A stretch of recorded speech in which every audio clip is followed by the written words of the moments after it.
30 de septiembre, San Jerónimo, presbítero y doctor de la Iglesia. Lectura del Santo Evangelio según San Lucas. En aquel tiempo designó el Señor otros 72 y los mandó delante de él, de dos en dos, a todos los pueblos y lugares a donde pensaba ir él. Y les decía: la mies es abundante y los obreros pocos. Rogad pues al dueño de la mies que envíe obreros a su mies. Poneos en camino. Mirad que os envío como corderos en medio de lobos. No llevéis bolsa, ni alforja, ni sandalias, y no os saludéis a nadie por el camino. Cuando entréis en una casa, decid primero: paz a esta casa. Y si allí hay gente de paz, descansará sobre ellos vuestra paz. Si no, volverá a vosotros. Quedaos en la misma casa, comiendo y bebiendo de lo que tengan, porque el obrero merece su salario. No andéis cambiando de casa en casa. Si entráis en una ciudad y os reciben, comed lo que os pongan. Curad a los enfermos que hay en ella y decidles: el reino de Dios ha llegado a vosotros. Pero si entráis en una ciudad y no os reciben, saliendo a sus plazas, decid: hasta el polvo de vuestra ciudad que se nos ha pegado a los pies, nos lo sacudimos sobre vosotros. De todos modos, sabed que el reino de Dios ha llegado. Os digo que aquel día será más llevadero para Sodoma que para esa ciudad. Palabra del Señor.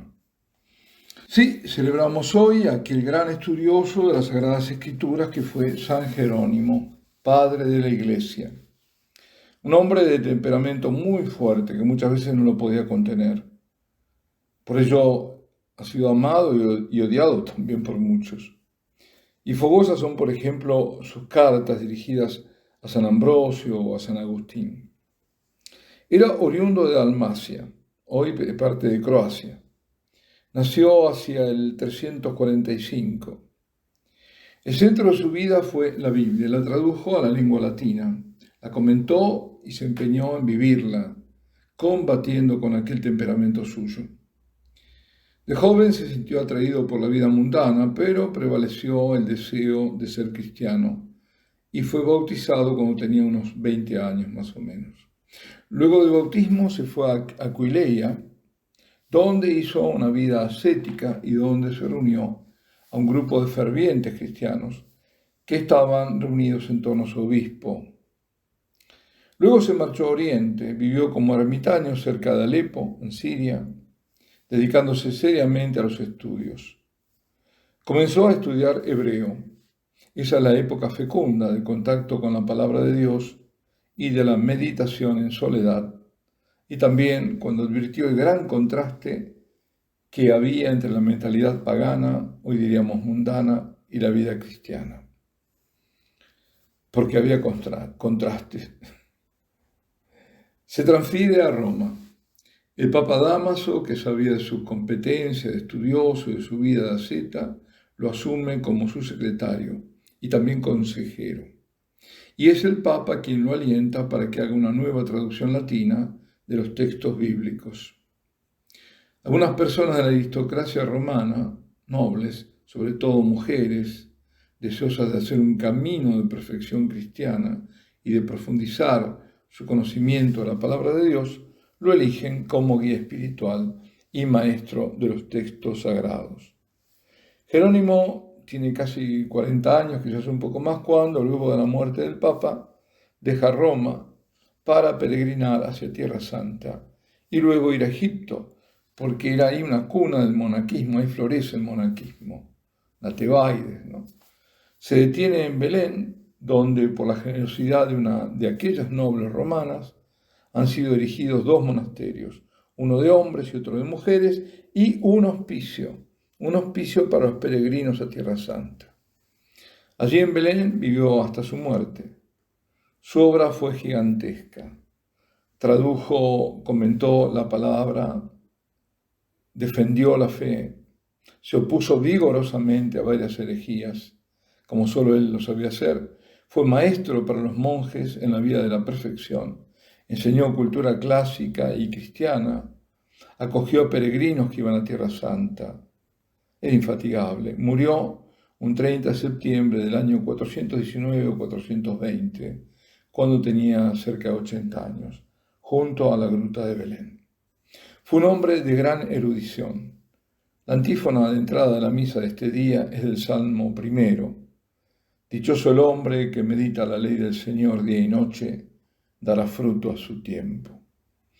Muy apropiada para él. Su conocimiento amplio y profundo le permitió la revisión y la traducción de muchos textos bíblicos. Así revisó textos valiéndose de los originales griegos y en hebreo, gracias a la confrontación con otras versiones anteriores, incluso consultando rabinos. También revisó los 4 evangelios en latín y el Salterio y gran parte del Antiguo Testamento. Se basó sobre el original hebreo, pero también se valió de la versión griega de los 70, la Septuaginta, que era anterior a la época cristiana, y de otras versiones latinas. Pudo por fin ofrecer una traducción mejor, que es la llamada Vulgata, a él se debe. Es el texto oficial de la Iglesia latina, reconocido por el Concilio de Trento, y que, después de una revisión reciente, permanece siendo el texto oficial de nuestra Iglesia. Entre los criterios de los que se sirvió como traductor, uno ha sido respetar el orden de las palabras de la Sagrada Escritura, porque, decía, aún el orden de las palabras es un misterio, o sea, encierran una revelación. Insiste en que hay que recurrir a los textos originales. Por tanto, si hay discordancia en las versiones, dice San Jerónimo, en el caso del Nuevo Testamento hay que recurrir al texto griego original en que fue escrito. Análogamente, para el Antiguo Testamento, en caso de discordancias, hay que ir al texto hebreo. Todo lo que surge del manantial, decía, lo podemos encontrar en los arroyos. Comentó varios textos bíblicos, ofreciendo distintas opiniones, para que el lector, después de haberlas visto, juzgue cuál es la más atinada, y para que, como haría un experto cambiador de monedas, rechace la falsa.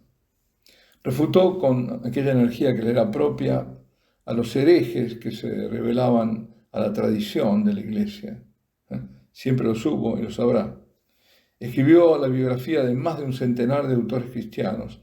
Se llama la obra De Viris Illustribus.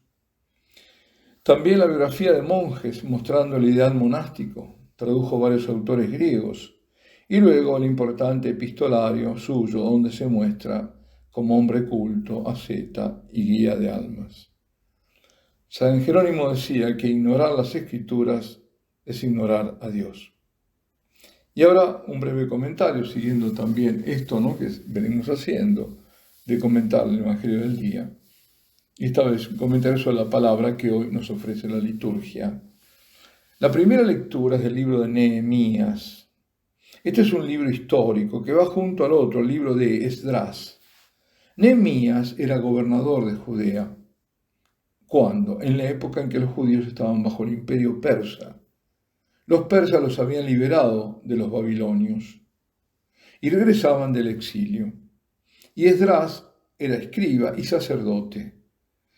Y ellos debían todo reconstruirlo, sobre todo el templo y la propia vida social. Recordemos que habían arrasado con el templo Nabucodonosor.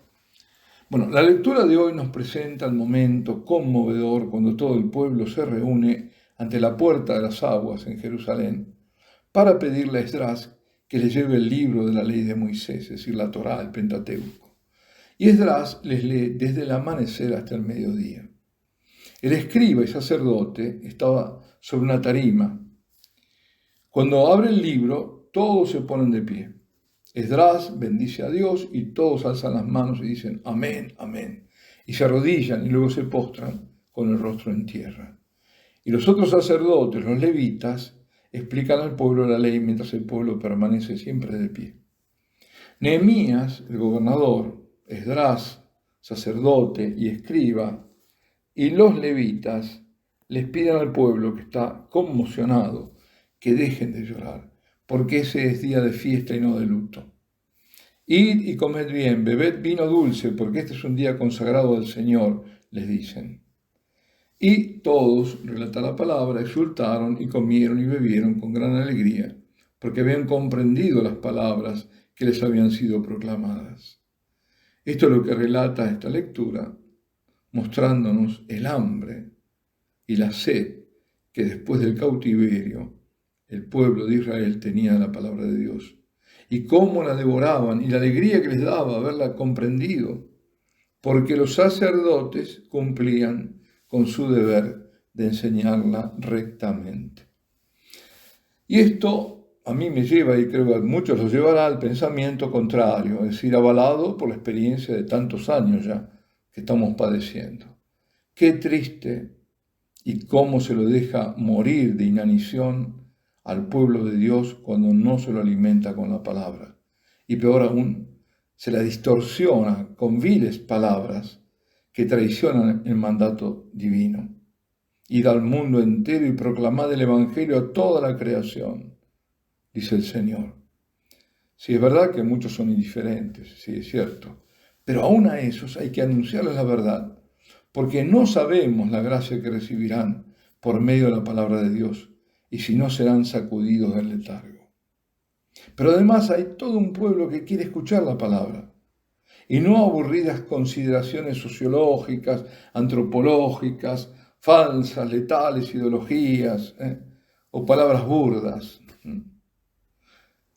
Recuerdo lo que le dijeron unos indios huichi del norte argentino a unos religiosos católicos que habían ido en misión. La mayoría de estos indios son protestantes. Recibieron bien a los misioneros, pero con una advertencia. Les dijeron: si vienen a hablarnos del Señor, son bienvenidos. Otras cosas no nos interesa oír. ¿Qué tal? Clarito, ¿eh? Mientras en Hispanoamérica algunos insisten aún insisten con ideologías perimidas, como la llamada teología de la liberación o afines, ideologías de raíz marxista o populista, los católicos dejan la iglesia para pasarse a donde les hablan de Jesucristo, aunque a veces quienes les hablen sean sectas que desvían, y si pueden hacerlo es porque la ocasión les es propicia. Si nosotros en la iglesia habláramos y predicáramos lo que Jesucristo nos enseñó, lo que la iglesia sabe desde siempre y lo que el Señor nos mandó hacer a los católicos, entonces los católicos no emigrarían e irían a beber de fuentes contaminadas como lo hacen ahora. La ley del Señor es perfecta y es descanso del alma, alegra el corazón, dice el salmista, en el salmo de hoy, que es el salmo 18. Es un salmo de alabanza de la ley. El Evangelio, después de haber enviado a los 12, ahora Jesús envía a los 72 discípulos. Este es el momento del Evangelio de hoy, cuando ha sido proclamado, les manda que nada lleven para la misión, solo la paz y la palabra. Deben anunciar a todos, lo aceptan o no, que el reino de Dios ha llegado, para que se preparen, y la palabra va acompañada con la paz, y la palabra, como en el culto, prepara la llegada del reino en la presencia del Rey. Nosotros, como ellos, somos enviados como corderos en medio de lobos, aunque además de lobos hay ahora demonios desatados. Como ellos no debemos detenernos, no podemos distraernos. Urge llevar la palabra, urge iluminar con la verdad. Y a nosotros nos urge alimentarnos de esta palabra de vida para poder a otros nutrir. Debemos escuchar la palabra de Dios, leerla, meditarla, dialogar con ella, y también debemos leerla en comunión con la iglesia viva. El lugar privilegiado para la lectura, y debería ser también para la escucha y para el aprendizaje de la palabra de Dios, es la liturgia, es el culto, porque ahí es donde la hacemos presente entre nosotros. Como digo, lamentablemente a veces se la desvirtúa. Como decía el Papa Benedicto, no debemos olvidar que la palabra de Dios trasciende el tiempo. Las opiniones humanas van y vienen. Lo que hoy es modernísimo, mañana será viejísimo. La palabra de Dios es, en cambio, palabra de vida eterna. Lleva en sí la eternidad. Llevando en nosotros la palabra de Dios, llevamos por tanto en nosotros lo eterno, la vida eterna. Y como hemos pedido en la oración colecta al comienzo de la misa, así terminamos. Volvemos ahora a suplicar a Dios que nos nutramos siempre y cada vez más de su palabra, porque en ella encontraremos la fuente de la vida. Alabado sea Jesucristo. San Jerónimo ruega por nosotros. Y la bendición de Dios Todopoderoso, Padre, Hijo y Espíritu Santo, descienda sobre vosotros y permanezca para siempre.